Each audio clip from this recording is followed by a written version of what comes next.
ہمارا نفس کہتا ہے یہ جسم میرا ہے، میری ملکیت ہے، اٹس مائی ڈومین، میری خواہش پوری کرنی ہوگی.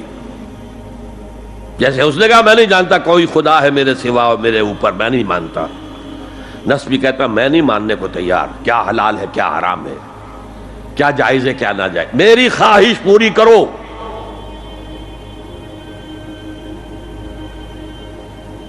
اس کے خلاف جہاد، یہ پہلی منزل کا جہاد ہے. اور آپ کو معلوم ہے 3 منزلہ عمارت ہے تو بلند ترین تو ہے تیسری منزل، اہم ترین ہے پہلی منزل. پہلی منزل بنے گی تو دوسری بنے گی، دوسری ہوگی تو تیسری بنے گی نا. پہلی منزل یہ ہے اور اہم ترین یہ ہے. اسی لیے مولانا روم نے کہا نفس ماں ہم کم طرز فرعون نیست، میرا نفس بھی فرعون سے کم نہیں ہے، لیکن ایراعون نیست، اس کے پاس لاؤ لشکر تھا. اس نے زبان سے بھی کہہ دیا تھا انا ربکم الاعلی، میں ہوں خدا. میرا نفس بیچارہ اس کے پاس کوئی لاؤ لشکر نہیں، زبان سے تو یہ کچھ نہیں کہتا، اندر یہی کہتا میں بادشاہ ہوں اس وجود کا، میری مرضی پوری ہو. تو اسٹرگل اگینسٹ دس بیسر سیلف، ایک سیلف ہے اونچی سیلف، خودی، انا، ایگو، اور ایک ہے یہ بیسر سیلف، حیوانی جبلتیں جو اندھی بہری ہیں، جو حلال اور حرام سے انہیں کوئی غرض نہیں ہے، ان کے خلاف جہاد کرنا. آپ نے فرمایا صلی اللہ علیہ وسلم المجاہد من جاہد نفسہ، اصل مجاہد وہ ہے جو اپنے نفس کے خلاف جہاد کر سکے. تمہارے اندر یہ دشمن تو بیٹھا ہوا ہے، تکڑا ہے، تمہیں کنٹرول کر رہا، چلے آؤ باہر کے دشمنوں سے جہاد کرنے کے لیے. تم نے ٹانگے کو گھوڑے کے آگے باندھ دیا.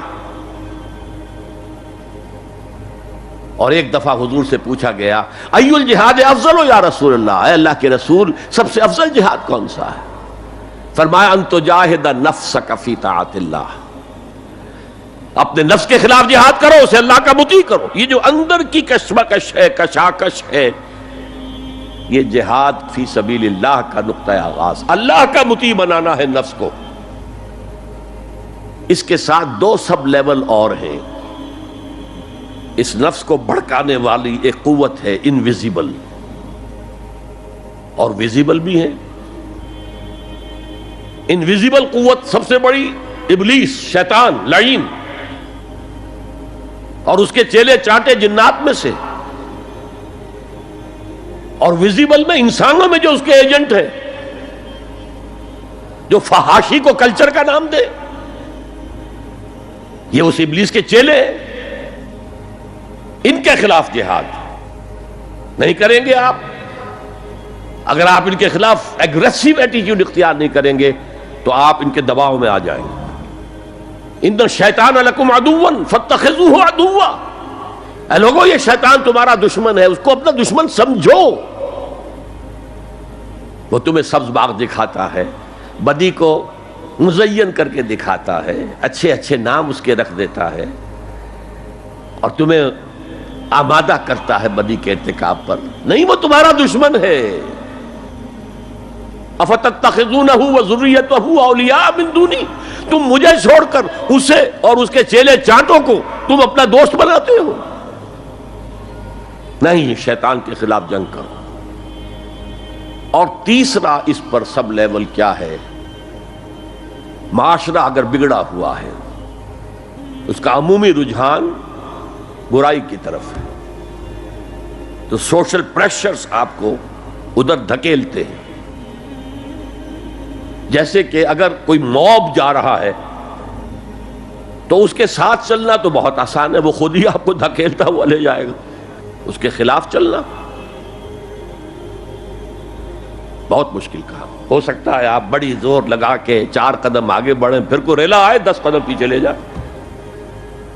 تب 2 ہی راستے ہیں، زمانہ بات و سازت تو بعد زمانہ بے ساز. یا تو پیسو معاملہ ہے، زمانہ تمہارے ساتھ سازگاری نہیں کرتا، چھوڑو تم زمانے کے ساتھ سازگاری اختیار کر لو، چلو تم ادھر کو ہوا ہو جدھر کی.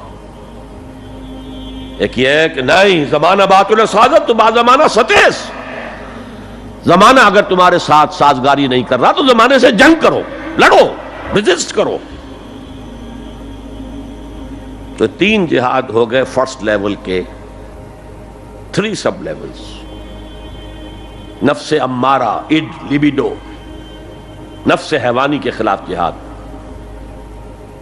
اس کو بھڑکانے والے، وسوسہ اندازی کرنے والے، اس میں پھونکے مارنے والے، شیطان اور اس کی ذریت مانوی اور ذریت نسلی، جنات اور انسانوں میں جو اس کے ایجنٹ ہیں، ان کے خلاف جہاد، معاشرے کے خلاف ایک سٹرگل۔ اب یہ 3 جہاد آپ نے کر لیے، اللہ توفیق دے ہم میں سے ہر ایک کو، تو اب یہ جہاد آپ کے جسم سے باہر نکلے گا، خارج میں آئے گا۔ دوسری منزل ہے نظریاتی تصادم۔ اگر آپ نے ایمان کا نظریہ اختیار کیا ہے تو الحاد کا نظریہ رکھنے والے بھی موجود ہیں۔ آپ نے توحید کے نظریے کو اختیار کیا ہے تو مشرکانہ عقائد رکھنے والے بھی موجود ہیں۔ They are bound to resist۔ اس کے خلاف جہاد کرنا ہوگا، محنت کرنی ہوگی، اپنی بات کو دلائل سے ثابت کرنا ہوگا، اپنی بات کو اچھے انداز میں حسن اسلوب سے لوگوں کے دلوں تک پہنچانا ہوگا۔ ظاہر بات ہے وقت لگے گا، جان کھپے گی، اور اگر آپ انتہائی سنسیئر ہیں یہ آپ کا ایک لائف لانگ اور ہول ٹائم جو ہے آپ کی انگیجمنٹ ہوگی۔ ہے اینڈ ٹائم از منی۔ جہاد بالمال، جہاد بالنفس۔